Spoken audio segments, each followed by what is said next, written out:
Hello दोस्तों। आज हम आपके साइंस के चैप्टर 3 जिसका नाम है आनुवंशिकी उसका सेकंड पार्ट लेके आ रहे हैं। तो आज हमारे साथ बने रहें और इसी यूनिट को आगे बढ़ाते हैं अपन। सबसे पहला अपना जो टॉपिक है स्टार्टिंग वाला वो मेंडल के वंशानुगति के नियम है। ठीक है, तो इसका मेंडल के वंशानुगति नियम में सबसे पहले जो नियम आया उसका नाम है प्रभाविता का नियम। अब प्रभाविता का नियम क्या होता है उसके बारे में अपन डिस्कस करते हैं। यानी प्रभाविता का नियम वो होता है कि एक संकर संकरण के परिणामों पर आधारित है। ये किस पर आधारित है? एक संकर संकरण के परिणामों पर आधारित है। इसमें क्या होता है कि इन्होंने मेंडल ने शुद्ध लंबे पौधे लिए और शुद्ध बौने पौधे लिए। ठीक है, तो उससे जो एक पीढ़ी बनी यानी मतलब एक F1 पीढ़ी बनी वो संकर लंबे बने। यानी मतलब उनमें दोनों के गुण थे, शुद्ध लंबे के और शुद्ध बौने के। ठीक है, तो उसी को किस नियम से जाना जा गया? प्रभाविता का नियम। अब इसमें प्रभावी कौन है? बड़ा। यानी इसलिए इसे बड़ा क्यों? क्योंकि इसमें समयुग्मनजी के प्रभावी लक्षण शो हो रहे हैं, इसलिए इसे प्रभाविता का नियम कहा। अब मेंडल के सेकंड नियम के बारे में पढ़ते हैं अपन। सेकंड नियम इनका पृथक्करण का नियम होता है। पृथक्करण नियम में क्या होता है? इसे युग्मकों की शुद्धता का नियम भी कहते हैं। ठीक है, और वियोजन का नियम के नाम से भी जाना जाता है। इसमें क्या होता है? ये नियम भी मेंडल के एकल संकरण के परिणामों पर आधारित होता है। याद रखना, प्रभाविता का नियम है और ये नियम है, ये दोनों एक संकरण के परिणामों पर आधारित होते हैं। और इस नियम में क्या होता है कि F1 पीढ़ी के संकर या युग्मनजी से युग्मक बनते हैं और बनते समय दोनों युग्म विकल्पी एक दूसरे से पृथक होकर अलग अलग युग्मकों में चले जाते हैं। कहने का मतलब होता है कि शुद्ध बौना और शुद्ध लंबा दो पौधे लिए, इन दोनों पौधों में जब क्रॉस किया कराया तो एक F1 पीढ़ी का पौधा बना। जो यानी मतलब है कि कैपिटल टी और स्मॉल टी में जब इनमें संकर हुआ तो एक नई पीढ़ी बनी जिसे F1 पीढ़ी के नाम से जाना गया।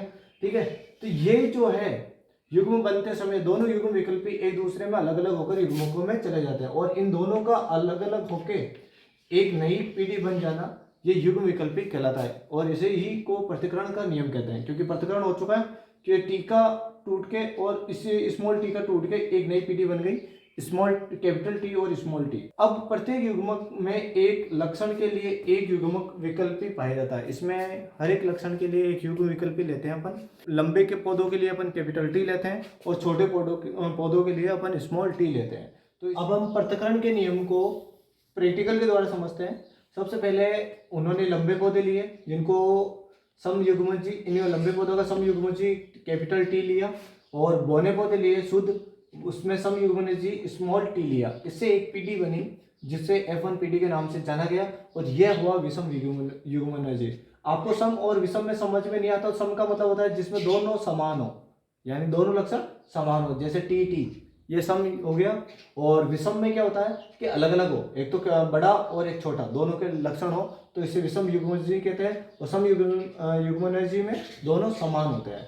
ठीक है, अब इनसे अपन दूसरी पीढ़ी बनाते हैं जिसे पृथक्करण का नियम कहते हैं। इनको तोड़ा, यानी मादा को अलग लिया, नर को अलग लिया, तो capital T small T, capital T small T. ठीक है, अलग अलग लिख लिया अपन ने। अब कैपिटल टी को इससे अपन ने क्रॉस कराया तो इससे एक पीढ़ी बनी कैपिटल टी, और इसमें फिर कैपिटल टी को इस सेकंड से करवाया स्मॉल टी से, तो कैपिटल टी स्मॉल टी बना। फिर इसी स्मॉल टी को इससे कनेक्ट कराया तो कैपिटल टी आगे आएगा, बिकॉज प्रभावी है ना, ये बड़ा है इसलिए इसे प्रभावी कहेंगे। तो प्रभावी आगे हो गया, स्मॉल टी पीछे हो गया। फिर इसी स्मॉल टी और स्मॉल टी आपस में कनेक्ट होके स्मॉल टी बने। तो इससे प्रकार ये अपन को एक नई जनरेशन पे मिली जिसे अपन F2 पीढ़ी के नाम से जानेंगे। अब इनमें जो अनुपात बना तो वो हुआ 1:2:1। ठीक है, क्योंकि एक समयुग्मनजी है, मैंने बताया सम में दोनों समान होते हैं, ये समयुग्मनजी हुआ और ये दो ये विषम युग्मनजी है। ठीक है, अनुपात में। और फिर इसे स्मॉल टी ये सम युग्मनजी है, एक अनुपात, तो ये बना 1:2:1। ठीक है, 121। अब इसमें जो है वो तो हो गए शुद्ध लंबे, है ना, एक अनुपात में टी। फिर हुआ सेकंड वाला, ये है ओनली फॉर लंबे। ठीक है, क्योंकि इसमें बोने का भी गुण आ गया और लंबे का भी गुण आ गया, इसलिए इसे लंबे कहेंगे, शुद्ध लंबे नहीं बोलेंगे, लंबे ओनली फॉर। फिर जो एक अनुपात में बना वो शुद्ध बोना हुआ। तो इस प्रकार हमारी F2 पीढ़ी निकल गई। उसमें 3 तरह के पौधे बन गए हमारे पास। कितने तरह के? तीन तरह के पौधे। पहले F1 पॉइंट में तो एक तरह का बना, अब इसमें तीन तरह के पौधे बन गए, एक तो शुद्ध लंबा, शुद्ध बौना और दो विषम युग्मनजी, यानी इन दोनों के गुण। अब हम इस मेंडल के तीसरे नियम की ओर आगे बढ़ते हैं, स्वतंत्र अपव्यूहन का नियम। स्वतंत्र अपव्यूहन का नियम का मतलब क्या होता है? अब मेंडल के तीसरे नियम की ओर आगे बढ़ते हैं, जिसका नाम है स्वतंत्र अपव्यूहन का नियम। अब स्वतंत्र अपव्यूहन का नियम क्या होता है? ये नियम द्विसंकरण पर आधारित होता है। किस पे होता है? द्विसंकर पर। देखो, द्विसंकर का मतलब क्या होता है कि हमने पृथक्करण का नियम पढ़ा, प्रभाविता का नियम पढ़ा। इस प्रभाविता के नियम में और पृथक्करण नियम में हमने पौधे की केवल लंबाई के बारे में अध्ययन किया था। किस पे किया था? पौधे की लंबाई के बारे में, कि बड़ा है या छोटा है। लेकिन इस नियम में हम इसमें पौधे की लंबाई के अलावा उसके फूल के भी, यानी फूल के कलर भी ले लेंगे या उसके फल ले लेंगे। ठीक है, तो ये सभी क्या कहलाएगा? द्विसंकरण। समझ गए? यानी मतलब है कि जैसे कि मम्मी और पापा के बीच में जो संतति पैदा हुई, जो संतान पैदा हुई, तो पापा की उसको हाइट मिल गई तो मम्मी का उसको कलर मिल गया, तो उसे कहते हैं द्विसंकरण। ठीक है, तो इसी प्रकार इसमें लंबाई, फूल और फल के बारे में भी डिस्कस कर लेंगे, तो ये क्या हो गया? द्विसंकरण। इस नियम अनुसार यदि दो या दो से अधिक विपर्यासी लक्षणों को युक्त पादपों को संकरण कराया जाता है तो एक लक्षण की वंशानुगति का दूसरे लक्षण पर कोई फर्क नहीं पड़ता।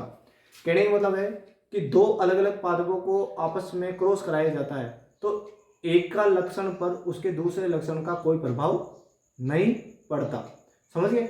यानी मतलब जैसे मैंने बताया था कि लंबाई का फर्क फूल पे नहीं पड़ेगा, ठीक है, और फूल का फर्क फल पे नहीं पड़ेगा। यानी फल के दो जो लक्षण हैं वो अलग रहेंगे, फूल के लक्षण अलग रहेंगे, लंबाई के लक्षण अलग रहेंगे। यानी इनका लंबाई का इस फूल पे कोई प्रॉब्लम नहीं है और फूल का फल पर कोई भी, यानी मतलब है लक्षण इसमें एक दूसरे पर प्रभाव नहीं डालेंगे। अब हम स्वतंत्र अपव्यूहन के नियम को समझ लेते हैं प्रैक्टिकल के द्वारा। अब हमने येलो कलर के गोल यानी राउंडेड बीज लिए, जिसको अपन पीले और गोलाकार का नाम दिया, यानी कैपिटल वाई और कैपिटल आर। ठीक है, सम युग्मनजी आप समझ गए। सम क्यों? क्योंकि ये दोनों समान है। ठीक है, लक्षण, इसलिए इसे सम युग्मनजी बोलते हैं। इससे हमने एक युग्मक लिया जिसे वाई आर के नाम से डिनोट किया, येलो एंड राउंडेड। ठीक है, इधर अपन ने हरे और झुर्रीदार पौधे लिए, यानी मतलब हरे कलर के बीज और झुर्रीदार, उसमें राउंडेड हो गया। ठीक है, इसे कैपिटल वाई और स्मॉल वाई के नाम से दिया। ठीक है, किससे? कैपिटल वाई और स्मॉल वाई। ये भी सम युग्म से युग्मन की है। अब इसमें अपन ने स्मॉल वाई और स्मॉल आर को क्या लिया? कॉमन लिया और इसे युग्मक डिनोट किया। अब इससे एक और पीडी बनी जिसे अपन F1 पीडी के नाम से जाने गए। ठीक है, इनमें इसके भी लक्षण आए और इसके भी लक्षण आए, यानी पीले गोलाकार और हरे झुर्रीदार दोनों लक्षण मिल गए, इसलिए इसे पीला गोलाकार और विषम युग्मनजी के नाम से जाना गया। इस स्वतंत्र अपव्यूहन के नियम में जो युग्मक हमें मिले वो हमने एक टेबल में रख दिए। ठीक है, तो अब इसमें क्या है कि जो आगे वाले हैं उनको अपन फर्स्ट लिखेंगे, कैपिटल वाई और कैपिटल आर। ठीक है, फिर इसका जो वाई है आगे, फिर इसका वाई, फिर इसका आर कैपिटल आगे और ये स्मॉल आर। ध्यान रखना कि कैपिटल चीजें बड़ी चीजें हैं वो आगे आएंगी और स्मॉल हैं वो पीछे आएंगी। ठीक है, अब हमें ये पूरे कंप्लीट हो गए संकरण। अब हम पता लगाते हैं कि कौन कौन से पौधे कौन कौन से हैं, तो ये अनुपात अपन यहाँ से निकाल लेंगे। स्वतंत्र अपव्यूहन के प्रैक्टिकल देखते हैं अपन। इनमें अपन ने ये ले लिया युग्मक। ठीक है, अब इसमें अपन ने क्रॉसिंग कराया तो फर्स्ट अपने ये ले ली, तो अपन ने ये ले लिया वाई आर, कैपिटल वाई और कैपिटल आर। अपन इसमें सब में देखते हैं कैपिटल वाई और कैपिटल आर किस में है, तो किसी में नहीं दिख रहा आपको। ठीक है, कैपिटल वाई और कैपिटल आर दोनों, ठीक है, कैपिटल नहीं है तो ये एक है तो मैंने लिख दिया एक। तो अपने पास जो रेशो आया 1:2:4 1:1:1। ठीक है, तो ये स्वतंत्र अपव्यूहन में आपको एंड में जाके बताना है और ये सोल्व करके बताना है प्रैक्टिकल के तौर पे। ये स्वतंत्र अपव्यूहन का नियम कंप्लीट हुआ। हमने जिन प्रारूप निकाल लिए हैं, जिन प्रारूप के अनुपात आया 1:2:2:2, फिर 4, फिर 1:1 और 2:1। अब अपन बात करते हैं लक्षण प्रारूप के बारे में। किसके? लक्षण के अनुसार। अब लक्षण देखो, वाई और कैपिटल आर किस में है? देखो, इसमें कैपिटल वाई भी है और कैपिटल आर भी है, तो कितना हो गया? 1, फिर कैपिटल वाई कैपिटल आर, फिर हो गया 2 3 हो गए, फिर इसमें कैपिटल वाई है, इसमें भी कैपिटल आर है, तो ये हो गया 5, फिर इसमें भी कैपिटल वाई है कैपिटल आर है, ये हो गया 9, तो ये हो गया 9, कितना हो गया 9, ठीक है। फिर कैपिटल वाई और स्मॉल आर ढूंढो। अब कैपिटल वाई ये रहा, ठीक है, ये रहा कैपिटल वाई और स्मॉल आर, मिल गया 1, फिर इसमें कैपिटल वाई और स्मॉल आर 2, ठीक है, तो कितना हो गया 3, ये हो गया 3, ये दोनों मिला के हो गए 3।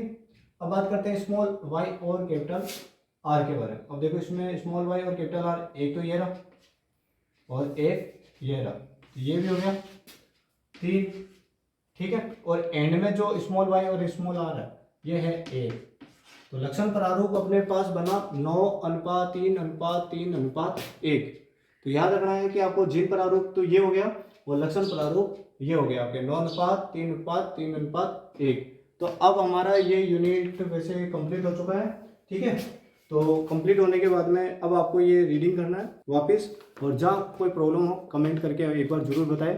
थैंक यू, शेयर करें सबको।